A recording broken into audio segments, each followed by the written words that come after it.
From a worldwide epidemic to Russia invading Ukraine, a lot has happened in the past several years. Both of these events have had a significant influence on economies throughout the world, perhaps leading to recessions in countries. But what if things deteriorate further? Should you be concerned when a recession turns into a depression? Let's find out.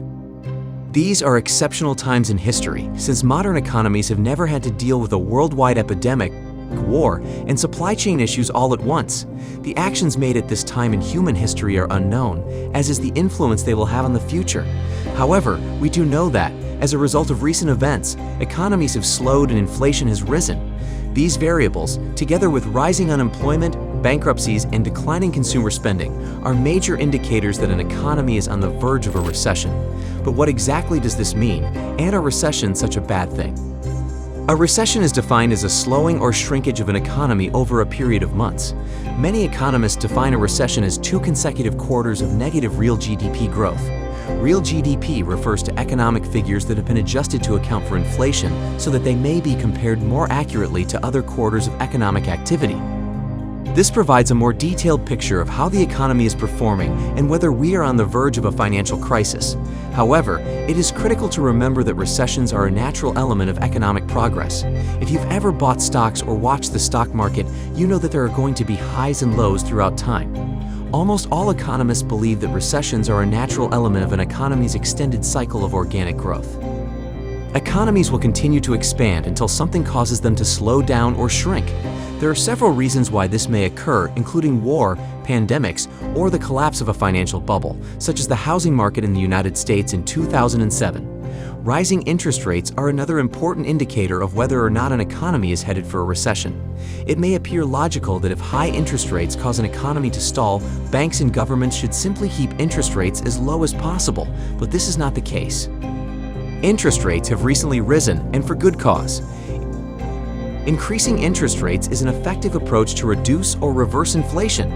Inflation occurs when prices increase and a currency loses value because consumers must spend more money than they did previously to obtain the same goods. Inflation, whichever you look at it, is terrible for both consumers and the economy. This has been occurring as we recover from the pandemic. People who maintained their jobs or qualified for stimulus payments had money they couldn't spend since they couldn't go out and do activities at the time. When COVID limitations were removed, consumers spent their savings, resulting in a rising demand for items.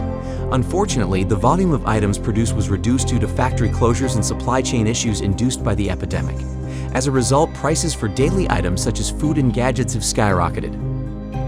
The supply of these commodities is insufficient to meet demand, and costs are growing too quickly for the customer to keep up. Price inflation has prompted the Federal Reserve in the United States to raise interest rates, making consumers less willing to take out loans and accumulate debt. Increased interest rates appeared to be working at the time this film was created, and inflation levels appeared to be stabilizing. However, only time will tell whether the increased interest rates have prevented the United States from entering a recession.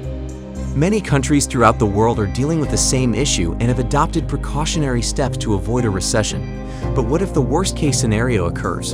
What if the United States or another country experiences a recession? During a recession, most individuals are most concerned about rising unemployment rates. As the economy slows, businesses must lay off workers to minimize expenses. This implies that an increasing number of individuals have less money to spend, slowing the economy even further. When individuals are laid off as a result of a recession, the government is put under increased pressure to give assistance. However, the government is also suffering financially during these times, making it harder to assist its residents. When an economy enters a recession, things begin to deteriorate. However, boosting interest rates, offering unemployment assistance, and giving companies time to recover will ultimately cause the economy to catch up and flourish again. As people start spending their money again, this will restore employment and allow businesses to become successful. But what if this does not happen? What if the economy goes into a tailspin? This is when a depression sets in. Currently, the United States has only had one economic crisis, the Great Depression, which lasted from 1929 to 1939. However, because we are living in unusual times, it is impossible to predict the economic future. So, what is a depression and how is it different from a recession? Many economists believe that a depression is just a prolonged recession. There is no specific period of time that an economy must be in decline before a depression may be called, although it is usually several years. Recessions typically last 2 or more quarters of a fiscal year or around 6 months, but can extend longer if conditions deteriorate enough. During the 1973 oil crisis, when oil prices tripled and the stock market fell, the United States experienced a year and 4 months of recession. Similarly, the 2008 Great Recession lasted about a year and a half. However, because they did not match certain additional requirements, none of these periods of time are recognized as depressions. When a recession lasts 2 or more years, it becomes a depression. An economy's real GDP must also fall by at least 10% in a single year for that time period to be termed an economic depression. High unemployment rates, like a recession, are a crucial signal that an economy is in a depression, in addition to a dramatic drop in GDP. In contrast to a recession, however, these jobless rates continue to rise for years until the economy ultimately bottoms out. International trade tends to halt during a depression, and output is reduced as customers both at home and abroad lose trust in the economy.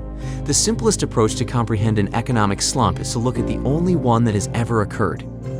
The Great Depression, like previous and current recessions, was caused by a variety of reasons. The first was that the United States economy expanded enormously and was unsustainable during the Roaring '20s. Profits seemed to never end, causing the people to deposit massive sums of money into the stock market. They would take out bank loans simply to be able to invest more money, with the stipulation that they would pay the interest on the loans with the profits they made when they sold their stocks. For most of the 1920s, this worked well, but suddenly everything fell apart. Banks lent too much money they didn't have with the idea that it would all be repaid with interest. What goes up must come down, and the economy is no exception. People took out mortgages and invested all of their discretionary income in the stock market. The stock market peaked in October 1929 and then began to fall. This was always going to happen since economic expansion cannot persist indefinitely. The stock market must always be reset in order for it to flourish organically in the future. Unfortunately, throughout the 1920s, many did not consider the implications of investing all of their money and assets in an economic system that would ultimately need to be reset. When stock prices began to fall, everyone panicked. If the people had kept calm and not tried furiously to withdraw their money from the stock market, the 1929 crash may have just resulted in a recession. That, however, was not the case. Banks and corporations warned that if everyone withdrew their money all at once, they would default on their debts, causing the economy to collapse, but no one listened. This would be one of the primary causes of the Great Depression. People lost trust in banks at the same time as the stock market fell. They have witnessed terrible decisions made by bankers when they granted unsustainable loans. People were concerned that the banks would also lose all of their funds, so they began withdrawing all of their money from financial institutions. With less money in their vaults, banks defaulted on additional loans, deepening the economic collapse and extending the economic crisis for several years. During the Great Depression, the jobless rate reached about 25%. A quarter of the population was unable to feed their families, let alone purchase goods or invest in the economy. As a result, companies were unable to expand and whole sectors collapsed. GDP is projected to have fallen by 30% as U.S. businesses struggled to create and sell their products both domestically and internationally. This created a new issue. The collapse of the United States economy had consequences for the rest of the globe. Americans were struggling to make ends meet, which meant they had no extra cash to spend on foreign goods. This harmed other economies across the world that relied significantly on U.S. consumers purchasing their goods. Exports from the United States tended to be relatively inexpensive, but items from Europe were more expensive. As other economies purchased more American commodities, their gold reserves poured into the U.S. This, in turn, depreciated other countries' currencies as their gold stockpiles were drained. Foreign banks increased interest rates in an attempt to reduce the trade deficit, but it was too late. The United States' Great Depression extended throughout the world, causing other economies to suffer. Finally, the United States was not the only country to suffer from a depression in the 1930s. A drop in output and trading affected almost every economy on the planet. To help the economy, U.S. President Franklin D. Roosevelt established the Federal Deposit Insurance Corporation, or FDIC. To stabilize the economy and boost GDP, this institution used a variety of monetary and fiscal measures. These measures, together with high interest rates, led to the economy's ultimate recovery. It's crucial to remember that the Great Depression was a succession of tragic circumstances that all happened at once. This is exactly how recessions happen. economists rarely can point to a single event that causes a recession. This is why economists, bankers, and businesses don't know if an economy is in a recession until it occurs. It is difficult to predict a recession with 100% precision. There are several crucial indicators that a recession is on the way, such as an increase in inflation and the associated increase in interest rates. And if unemployment and interest rates rise at the same time, there is a higher probability that the economy is likely to enter a recession. However, no clear conclusion can be made until real GDP is assessed and economists have all of the data. So the distinction between an economic recession and a depression is mostly determined by time and the severity of the situation. A depression is unmistakably defined as a severe recession that lasts for several years. Also, if GDP falls by 10% for 3 years in a row, the economy is officially in a depression. And since we now live in a global economy, the recession of one country affects the economics of the rest of the globe. This is especially true for nations such as the United States, China, and the European Union, which create vast amounts of GDP, while also being significant consumers. Only time will tell how current events will affect the economy, but one thing is certain: if a major economy enters a depression in this day and age, the repercussions will be devastating for economies all around the world. If you like this type of video, please remember to click the like, subscribe, and notification buttons, so you will be notified of our future content. Make sure to check out our other videos as well.